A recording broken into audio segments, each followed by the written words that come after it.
What is going on, you beautiful, beautiful people? I hope you're all having a wonderful day. Today, we are going to be talking about Mario Kart 8 Deluxe and the Wave 1 of the new DLC that will soon be 48 tracks added to the game. So far, we have 8 of them, and I'm going to talk about them.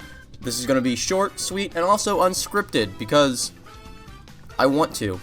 So let's get right to it. So as I said before, we got 8 tracks, all from a bunch of previous Mario Kart games. We got Tokyo Blur from Tour, Shroom Ridge from DS, Sky Garden from GBA, Ninja Hideaway from Tour, Paris Promenade from Tour, Toad Circuit from the 3DS, Choco Mountain from Mario Kart 64, and Coconut Mall from Mario Kart Wii. Right away, there's already a problem I can see people having.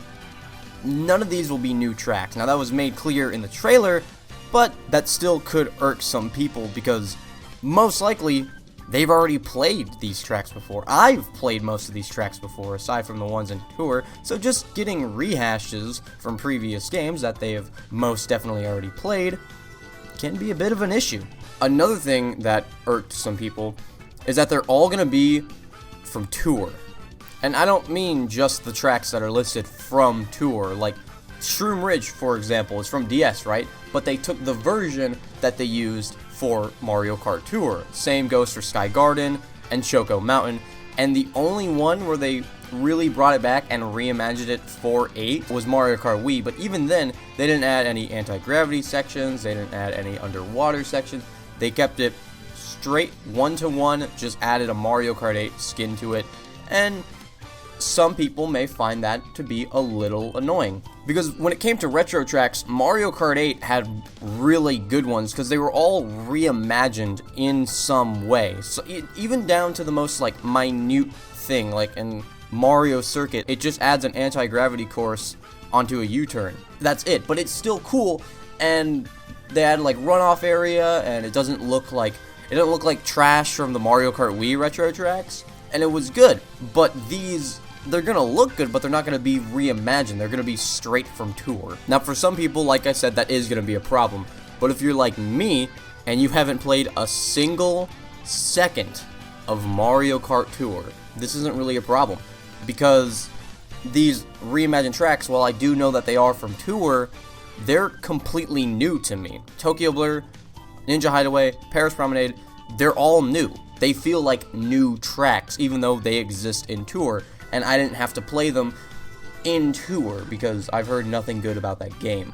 And speaking of those 3 tracks, they were pretty good. They didn't really feel that out of place for me, even knowing that they came from Tour. Tokyo Blur and Paris Promenade would have different layouts for each lap. So on lap 1, you would maybe go left, and then you would go around and do that portion of the track. But for lap 2, you'll go right at a split, and then do another lap. And then lap 3, you'll go right, and then take another right. So each time, you're getting a different section of the track. So it more so feels like a point-to-point race that's just in a circle. You know, it's cool, and it adds a lot more depth than it normally would if it was just the same layout over and over again for 3 laps.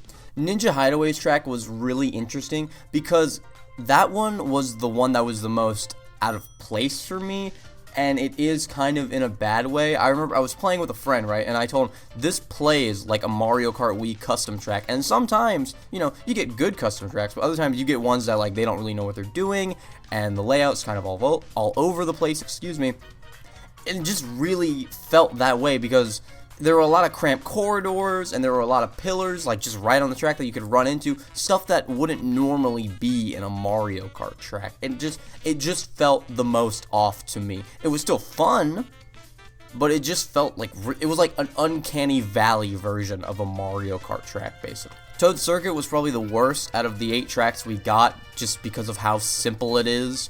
And there were just a lot more tracks you probably could have added that were way better and also still had that simple, first race feel, like Luigi Circuit and Mario Kart Wii. That one's great. Everyone loves that one, but you don't really hear the same praise for Toad Circuit. And maybe we will get that one, but to get it in the first wave as well, I don't really think that was a good idea on Nintendo's part. Another issue I have is how long it's gonna take for all of these tracks to get released. We're not gonna get the last wave until the end of 2023. It's early 2022 right now, guys. Like, that's kind of ridiculous. In 8 tracks, yeah, you'll get a good hour of content out of it, and then you're just kind of waiting and playing those tracks over and over again until the next wave comes out, which is not going to be for another few months. And then you play that one, and then you burn through it in an hour, and then you're waiting again. It's just gonna get a little like tedious to just constantly wait for these new tracks over the span of 2 years. Again, that's kind of ridiculous. One thing I do like about this, and I like it a lot overall. Like, overall, my feelings towards this DLC is very positive, and I'm just gonna kind of spoil it. I recommend it, but one thing I do particularly like is the price. It's $24.99 or $25 for 48 tracks. That's really good. Nintendo, they're Nintendo. I like Nintendo, but Nintendo can also be huge douchebags when it comes to their marketing and business decisions. So for a fact, Nintendo could have easily, and I do mean easy, could have bumped this up to like $40, $35, something just a little bit too much and a little bit ridiculous. And be like, oh, you're gonna buy it anyway, and let's be honest, they would be right. But they didn't. I think 25 is a very reasonable price. I didn't feel like they were ripping me off. I didn't feel like I wasn't getting my money's worth for what is going to be eventually 48 tracks. Even these 8 tracks, like, I don't feel like I have wasted my money at all. Not saying I would have paid $25 for just 8 tracks, but knowing I'm going to get the other ones later and still having these to hold me over, even though it is still very long of a wait, I'm fine with. $25? Perfect price. Couldn't complain. And overall, that's kind of how I feel about the whole thing. I do have gripes. Toad Circuit, all the tracks are probably going to be ripped straight from Tour, all the versions.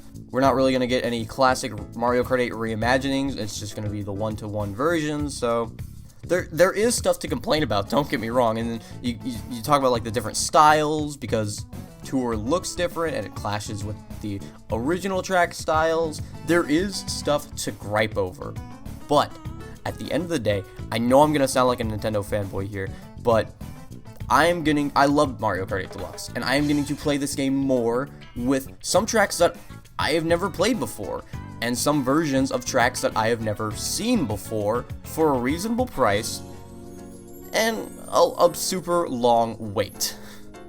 Unfortunately, I think pros compared to cons, pros outweigh the cons here, and I definitely recommend you pick this up. However, I wouldn't, maybe don't get it immediately. Wait for like the second wave or even the third wave to come out and then buy it, because then you'll be getting your money's worth like right out the gate when you have 16 or 32 tracks available right from the get-go. But that was pretty much my thoughts for the Mario Kart 8 Deluxe DLC. Yeah, I recommend it. But with that all said, I'm easily easy, and I'll see you next time.